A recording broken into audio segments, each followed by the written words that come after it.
Hi there, Sydney Brown here with the Writing and Publishing for Beginners channel. Have you ever picked up a book and started to read it and you're like, where in the world did this writer get their facts? Because whatever it is they're writing is just total crap.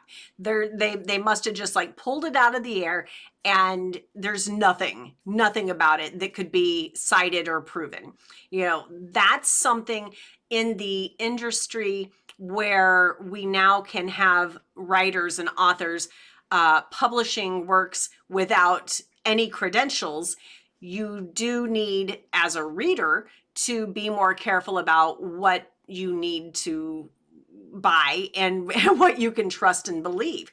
So with this in mind, with you being the writer, I really want to caution you not to be the fly-by-night who jumps in half-cocked and doesn't do your diligence.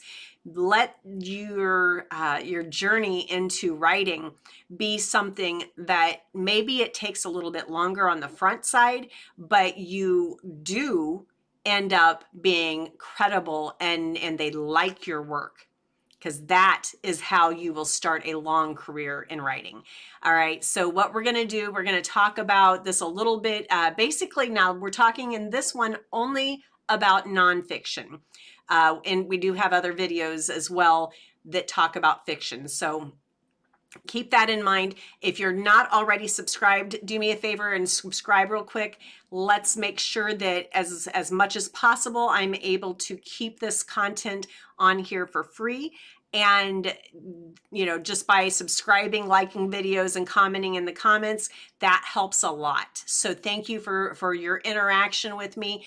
If you do have questions or you want anything specific answered, feel free to ask the question in the comments, and also feel free to reach out to me directly. And I'm happy to bring you into my writing community where you can interact with us on a daily basis. Let's get started on this. We're going to talk about, first of all, we're going to talk about the top 10 research methods and resources for nonfiction books. And then we're going to go into the top 10 tips for effective nonfiction research. So if you're ready, we'll just jump right in. Top 10 research methods and resources for nonfiction books. Number 1, read books and articles. I mean, that sounds so obvious, right? But truly, research is the best way that you're going to equip yourself to write nonfiction stories. Now, you may feel completely comfortable with writing something without doing any research, but if you know it that well, you probably already have done that book. If for some reason there's other things that you need to add additional, citations of what you already know, if it's not something, that if you want to prove it, then you still need to do some additional research. But just read the books, read the articles, consult the academic papers, things like that on the topic that you're writing about, so that you gain a comprehensive understanding of the subject matter. You become the SME, a subject matter expert, SME. It is extremely vital that you do your research. So number 2, visit libraries and archives. You want to utilize libraries and archives or special collections to access primary sources, the historical records, rare documents, things like that may not be available online. Now, if it's available online, yay, it's even easier then.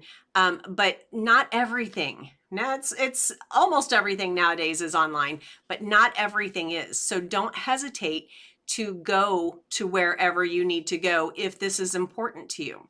Number 3, conduct interviews. And, interviews kind of feels like, oh my gosh, this is a reporter thing. It may feel kind of foreign at first. You may feel uncomfortable doing interviews, but with some preparation of knowing what your questions are in advance, when you reach out to experts and tell them you view them as an expert on this and you want to interview them, you want to ask questions, they will appreciate that you respect them as an expert. And typically, they're usually pretty happy to, oblige you. They will have that firsthand knowledge, and they will be able to give you quotes that will do wonders in your book. When you say during an interview with, this person, your reader will know, okay, so this writer really went above and beyond. This is not just a 30-day book. This is something they spent a lot of time in. So conduct interviews. Number 4, attend conferences, workshops, online webinars, things like that. When you participate in relevant conferences and workshops, seminars, it really does give more muscle to your understanding. It's vital that you become the expert in what you're writing about. 5, utilize online databases. So you want to access online databases like JSTOR or ProQuest to find scholarly articles, reports, or statistics related to your subject matter. So you become the subject matter expert. Now, it's super important that you find credible resources. So use these online databases that are scholarly resources. You can even search that to get a list of what kinds of resources are acceptable. You definitely do not want to be citing from some sort of a wiki. Number 6, observe and take notes. Now, this is kind of, rather than researching other people's findings, this is you going into the field and basically asking people firsthand. You become the expert, and you're getting your own information by doing the field research and getting that authentic data to enrich your own understanding, but also give you the credibility as the expert. Number 7, leverage digital tools. So you definitely want to use digital tools like Google, Google Scholar, Google Books, Evernote, to search, to organize, and store your research, because you definitely want to be able to stay organized with your research. Number 8, consult reputable websites. Now, you want to browse anything reputable, again, scholarly, this type of website, your government websites, agencies, educational institutions, or well-established organizations that people know the name of the organization and trust it. When you use your reputable sources, then that makes your information and what you're saying definitely much more trustworthy. Number 9, analyze and interpret data. So assess and interpret the data that you gather to identify patterns, trends, or insights that can inform and strengthen your nonfiction writing.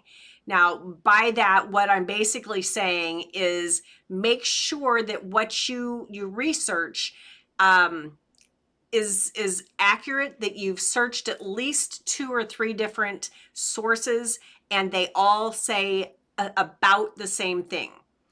Assuming you get all of that, you want to just find anything that doesn't fit, that doesn't seem as reliable, and maybe toss that out. Sometimes what you might do is say, some say this, but this is considered common knowledge or agreed upon. So if you want to include something that other people don't necessarily agree, let your reader know that not all of the sources that you researched believe or agree in the same thing. But in doing that analysis and the interpretation, that's where you help your reader, because you've done the research. You went to these 3 to 5 different places and you analyzed for them, and this is the short answer that your reader is actually looking for. So you help them a lot by doing the research and then analyzing that information. Number 10, fact check and verify. This is so important. And this is, again, kind of what I was just saying.